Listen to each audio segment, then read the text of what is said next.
Good morning class. आज हम लोग चैप्टर 9 तीर्थ यात्रा पढ़ेंगे। आज का चैप्टर जो है वो है चैप्टर 9। 8 चैप्टर तक हम लोग की हिंदी फर्स्ट में हो चुके हैं वर्क। 8 चैप्टर के बाद हम लोग जो है चैप्टर 9 को आज पढ़ेंगे, जो है तीर्थ यात्रा। तीर्थ यात्रा से आपको समझ में आ रहा होगा कि ये क्या चीज़ है। तीर्थ यात्रा हम ऐसे यात्रा को कहते हैं जैसे कि आपके जानते ही में आपके घर में बड़े बुजुर्ग लोग जो होते हैं, वो अगर किसी ओकेजन पे या कोई ओकेजन को छोड़ दीजिए, किसी समय जब वो लोग अपना एक प्लान बनाते हैं कि मेरा ये चीज़ सही हो जाएगा तो हम यहाँ दर्शन करेंगे, ठीक है। जैसे मान लीजिए कि कोई काम आपके घर में आपके मम्मी पापा का होगा या दादा दादी जो भी होंगे, या आप ही बच्चे हैं तो आप कहते हो ना कि आप जैसे कि कोई भी काम करते हो कि हे भगवान जी मेरा ये काम हो जाएगा ना तो हम आपका पूजा करेंगे या आपके मंदिर में आएंगे। तो यह हो गया हमारे दर्शन से संबंधित काम। और यात्रा से संबंधित काम वह है जो कि हम लोग जो है हमारे घर में बड़े बुजुर्ग जो होते हैं, जो एक समय आ जाता है तो वो लोग सोचते हैं कि कुछ तीर्थ कर लिया जाए, कुछ धाम कर लिया जाए। तो वो लोग कोई मिन्नत मानते हैं, कोई बिना मिन्नत के ही भगवान के दर्शन के लिए अपने शहर से दूसरे शहर जाता है और दर्शन करके वापस आता है और वह प्रसाद इधर से उधर यहाँ से वहाँ वितरण करता है। तो ये जो होती है हमारी तीर्थ यात्रा होती है। या फिर आप हरिद्वार, ऋषिकेश या आपका जैसे अयोध्या, ये सारे जो आपके तीर्थ स्थल ही हैं, इन तीर्थ स्थल पे लोग जो है जाते हैं और वहाँ पे अपनी मिन्नतें पूरी करते हैं, उसमें स्नान आदि करते हैं और यात्राएं वहाँ से उनकी वह यात्रा संपन्न हो जाती है। उसे करके वो लोग घर आते हैं, वह एक तीर्थ यात्रा होती है। या फिर कोई मन्नत मांगते हैं और वो मन्नत पूरी हो जाती है तो उसके पूरा होने पे वो जाते हैं वहाँ पे और उस काम को कर करके वापस आते हैं। इसे भी तीर्थ यात्रा कहा जाता है। यहाँ पे ये जो चैप्टर है इसी से संबंधित है। इसमें यहाँ पे आप देख रहे हैं, ये जो पिक्चर आप देख रहे हैं, इस पिक्चर में आपके बहुत सारे लोग दिखाई दे रहे हैं। जो यहाँ पे कुछ लोगों के रोते हुए आंसू भी इस पिक्चर में आपको दिखाई दे रहे हैं। तो इन लोगों का भी कुछ मिन्नत था, जिस मिन्नत को मान करके ये तीर्थ यात्रा चैप्टर इन लोगों ने शुरू किया है। तो चलिए हम लोग पहले पढ़ते हैं और जानते हैं इसके बारे में। लाजवंती के यहाँ कई पुत्र पैदा हुए मगर सब बचपन में ही मर गए। आखिरी पुत्र हेमराज उसके जीवन का सहारा था। उसका मुंह देखकर वह पहले बच्चों की मौत का दुख भूल जाती थी। कई बच्चे पैदा होने के बाद एक अकेला पुत्र हेमराज जो है वही एक बचा था। एक लास्ट जो उसका बेटा हुआ था जिसका नाम था हेमराज, वही लाजवंती का बेटा एक बचा हुआ था। बाकी के सारे पुत्र उसके जो है मृत्यु को प्राप्त हो चुके थे और उसी को देख करके वो अपने जीवन का सहारा मान करके जीती थी। यद्यपि हेमराज का रंग रूप साधारण बालकों सा ही था, मगर लाजवंती की आंखों में वे वैसा मतलब जैसे सारे बालक दिखाई देते थे वैसा नहीं दिखते थे। लाजवंती को ऐसा महसूस होता कि सारे संसार में मेरा बेटा एक अनोखा बेटा है। लाजवंती को उसकी इतनी चिंता थी कि दिन रात उसे छाती से लगाए फिरती थी, मानो वह कोई दीपक हो जिसे बुझने के लिए हवा तेज होके के बार बार आक्रमण कर रहे हो। वह उसे छिपा छिपा कर रखती थी, कहीं उसे किसी की नज़र न लग जाए। वह उसे खेलने के लिए भी घर के बाहर न निकलने देती। अगर वह कभी निकल भी जाता तो लाजवंती घबरा कर ढूंढने लग जाती। गांव की स्त्रियाँ कहती, हमारे भी तो बच्चे हैं, तू जरा सी बातों में पागल क्यों हो जाती है। लाजवंती यह सुनती तो उसकी आंखों से आंसू लहराने लगते। भर्राए हुए स्वर में उत्तर देती, क्या कहूँ, मेरा जी डर जाता है। उसको हमेशा इस बात की शंका रहती है कि मेरे सारे बच्चे तो मर गए, अब यही एक आखिरी बेटा है, कहीं इसे कुछ हो जाएगा तो मैं क्या करूँगी। इस समय उसे मरे हुए पुत्र याद आ जाते थे और उसके मन में भय उठ जाता था, मगर इतना सावधान रहने पर भी हेमराज बुरी नज़र से बच न सका। प्रातःकाल था, लाजवंती दूध दूह कर रही थी। इतने में हेमराज जागा और जागते ही मुंह फुलाकर बोला, माँ। आवाज़ में उदासी थी। लाजवंती के हाथ से बर्तन गिर गया। दौड़ती हुई हेमराज के पास पहुंची और प्यार से उसके सिर पर हाथ फेरकर बोली, क्या है बेटा, घबराया हुआ क्यों है तू। हेमराज की आंखों से आंसू डबडबा आए। रुक कर बोला, सिर में दर्द हो रहा है, बहुत दर्द हो रहा है। वह साधारण थी मगर लाजवंती का नारी हृदय काँप गया। यही दिन थे, यही ऋतु थी जब उसका पहला पुत्र दमन मरा था। वह भी इसी की तरह वह भी बीमार हो गया था। लाजवंती के पैरों के नीचे धरती खिसकती मालूम हो रही थी। वह व्याकुल हो गई। गांव में दुर्गादास वैद्य अच्छे अनुभवी वैद्य थे। लोग उन्हें लूकमान समझते थे। सैकड़ों रोगी उनके हाथों से स्वस्थ हो जाते थे। लाजवंती उनके पास पहुंची। लाजवंती को देखकर वैद्य बोले, क्यों बेटी, क्या बात है? लाजवंती ने चिंतित सी होकर उत्तर दिया, हेम बीमार है। वैद्य जी ने सहानुभूति से पूछा, कब से? आज ही से। कहता है सिर में दर्द है, बुखार तो नहीं? मालूम तो नहीं होता, आप चलकर देख लेंगे तो अच्छा था। वैद्य जी का मनोरथ सिद्ध हुआ। उन्होंने जल्दी से कपड़े पहने और लाजवंती के साथ हो लिए। जाकर देखा तो हेमराज बुखार से बेसुध पड़ा था। वैद्य जी ने कहा, कोई चिंता नहीं है, दवा देता हूँ, बुखार उतर जाएगा। लाजवंती के डूबे हुए हृदय को सहारा मिल गया। उसे ऐसा महसूस होने लगा कि वैद्य की बात को सुनकर के उसका बेटा अब ठीक हो जाएगा, तो उसके मन में खुशी का ठिकाना नहीं रहा। उसने दुपट्टे में आंचल से ठन्नी निकाली और वैद्य जी को भेंट कर दिया। वैद्य जी ने मुँह से नहीं कहा, मगर हाथों ने मुँह को साथ न दिया। उन्होंने पैसे ले लिए। कई दिन बीत गए, हेमराज का बुखार नहीं उतरा। वैद्य जी ने बहुत सारी दवाइयाँ जो है वैद्य जी बदली, परंतु किसी का उस पर असर न हुआ। लाजवंती की चिंता बढ़ने लगी। वह रात भर उसके सिरहाने बैठती रहती, आगे जाते और धीरज देकर कोई भी आता कोई भी जाता, लेकिन आने जाने वाले जो थे उसे धीरज देकर चले जाते और लाजवंती वहीं बैठी रह जाती। एक दिन लाजवंती ने वैद्य जी से पूछा, वैद्य जी आखिर क्या बात है, ये बुखार उतरने का नाम ही नहीं लेता? वैद्य जी ने उत्तर दिया, मियादी बुखार है। लाजवंती चौंक पड़ी। उससे तड़प कर पूछा, मियादी बुखार क्या? अपनी मियादी की पूरी करके उतरेगा? कह रहे अपनी मियादी पूरी करके उतरेगा। लाजवंती को थोड़ा सा रूढ़ होना पड़ा, क्रूर हो गई। पर कब उतरेगा? 21वें दिन उतरेगा, इससे पहले नहीं उतर सकता। आज 11 दिन तो हो चुके हैं, बस 10 दिन और बाकी है। किसी तरह ये दिन निकल दे तो भगवान भला करे। लाजवंती का माथा ठनका। हिचकिचाते हुए बोली, कोई अंदेशा तो नहीं? वैद्य जी बोले, देखो बुखार सख्त है, हानिकारक भी हो सकता है। मेरी राय में तो हेम के पिता को बुलवा लो तुम। लाजवंती सहम गई। उसका दिल बैठने लगा। आशा के साथ निराशा भी उसके सामने आकर खड़ी हो गई। उसका पति रामलाल मुल्तान में नौकर था। उसने तार भेजा, वह तीसरे दिन पहुंच गया। इलाज दुगनी सावधानी से होने लगी। यहाँ तक कि 10 दिन और भी बीत गए। अब 21वें दिन सिर पर था। हेम की देह अभी तक आग की तरह तप रही थी। लाजवंती और रामलाल दोनों घबरा गए। सोचने लगे क्या बुखार एकाएक उतरेगा? वैद्य जी ने नाड़ी देखी तो घबराकर बोले, आज की रात बड़ी भयानक है, सावधान रहना, बुखार एकाएक उतरेगा।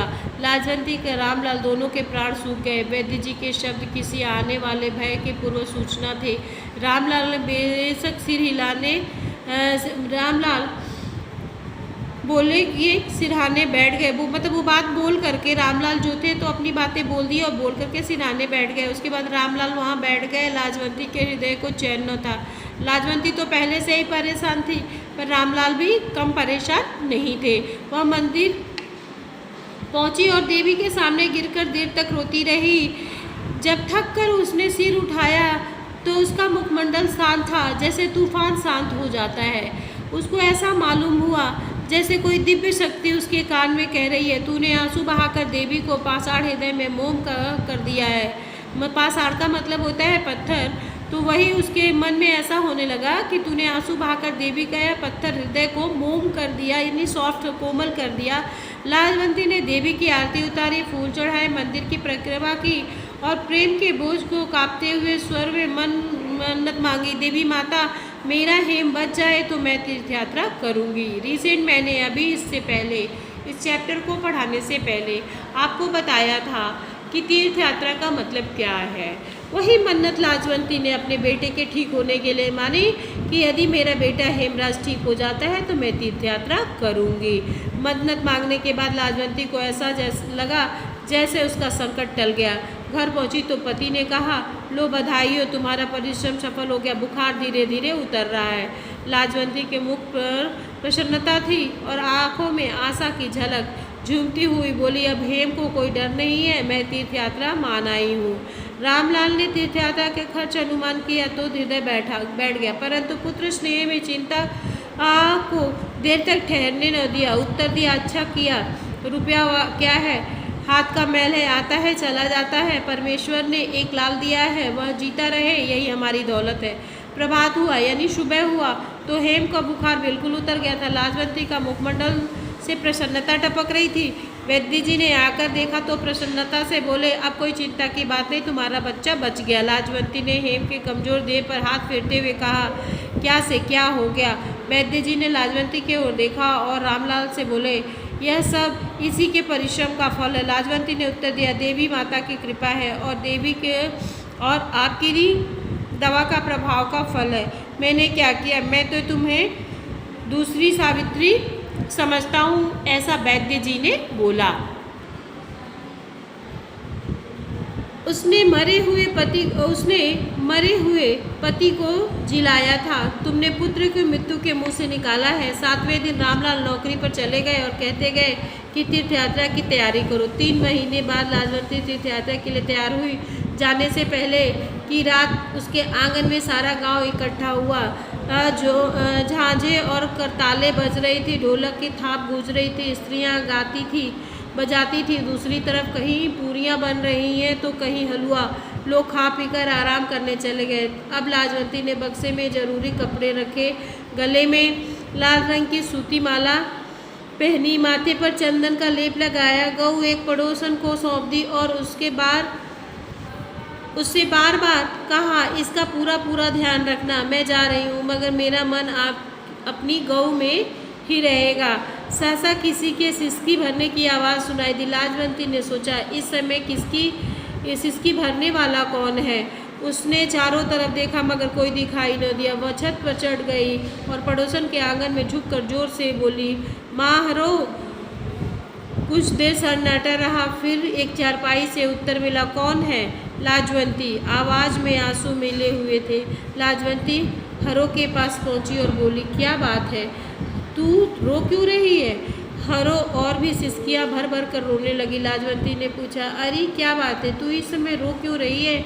मैं तेरी पड़ोसन हूँ, मुझसे न छिपा बताना तुझे क्या दुख है। हरो ने दुखी होकर उससे पूछा, क्या तुम उसे दूर कर दोगी। हो सका तो जरूर दूर कर दूंगी। हरो थोड़ी देर चुप रही, फिर धीरे धीरे बोली, कुंवारी बेटी का दुख खा रहा है, रात रात भर रोती रहती हूँ, जाने यह नाव कैसे पार लगेगी। यह क्यों, उसके ब्याह का खर्च तो तुम्हारे जेठ ने मंजूर कर लिया है ना। उसने 200 रुपये के गहने कपड़े बनवा दिए हैं मगर मिठाई आदि का प्रबंध नहीं किया है। अब चिंता यह है कि बारात आएगी तो उसके सामने क्या धरूंगी।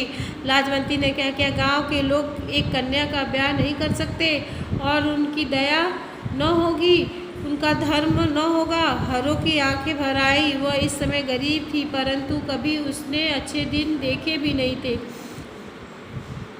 हरो एक महिला थी जिसकी एक बेटी थी जो कुंवारी थी, जिसकी शादी के लिए बहुत परेशानी हो रही थी। हरो काफ़ी गरीब थी, लेकिन उससे पहले जब हरो थी अपने माता पिता के पास तो उसके दिन भी अच्छे थे, वो नॉर्मल लोगों की तरह थी। शादी के बाद उसे गरीबी का जीवन यापन करना पड़ा। उसी के बच्चे की शादी के लिए यहाँ पे बात उठाई जा रही है और जो कहा जा रहा है कि उसकी बेटी जो है, उसकी बेटी की शादी गाँव वाले सारे मिलजुल कर करें। उसने धीरे से कहा, बेटी मुझमें भी तो यह अपमान न देखा जाएगा, किसी के सामने हाथ फैलाना भी तो बुरा है, तो क्या करोगी, क्या कन्या कुंवारी बैठा कर रखोगी। भगवान की यही इच्छा है तो मेरा क्या बस है, उसे लेकर कहीं निकल जाऊंगी, न कोई देखेगा न कोई बात करेगा। लाजवंती हरो की अवस्था से कांप गई।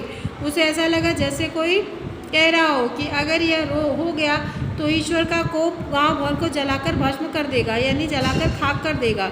लाजवंती का हृदय दुख से पानी पानी हो गया। उसने कहा, चिंता न करो, तुम्हारा संकट मैं दूर करूंगी। तेरी बेटी का ब्याह होगा और बारात के लोगों को भोजन भी मिलेगा। तेरी बेटी तेरी ही नहीं मेरी भी बेटी है। यह सुनकर हरो की आंखों में कृतज्ञता के आंसू छलकने लगे। लाजवंती तीर्थ यात्रा के लिए अधीर हो रही थी।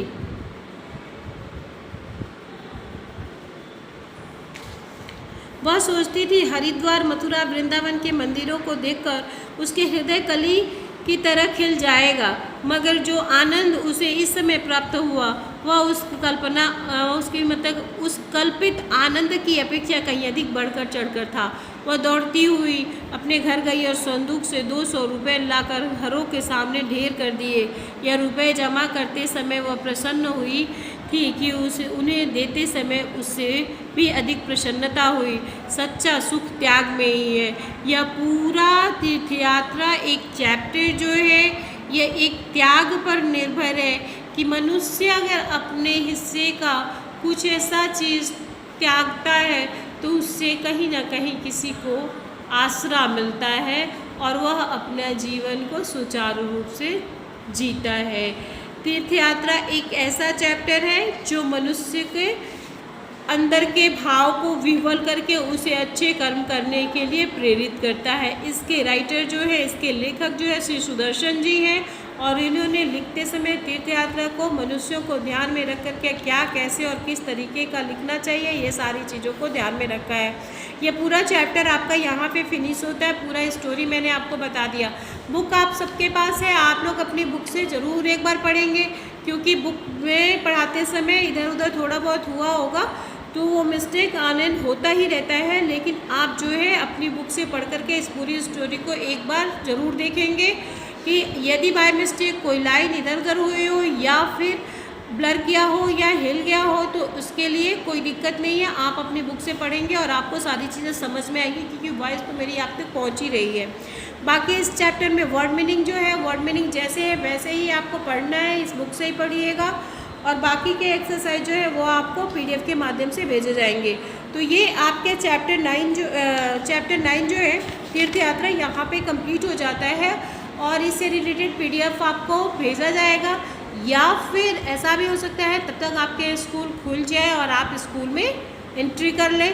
तो जो भी तरीका सही होगा वो आप तक आपके मैसेज से जाएगा। इसी के साथ ये क्लास आपका यहीं पे समाप्त होता है। नेक्स्ट क्लास में आपसे फिर से मुलाकात होगी। तब तक के लिए धन्यवाद।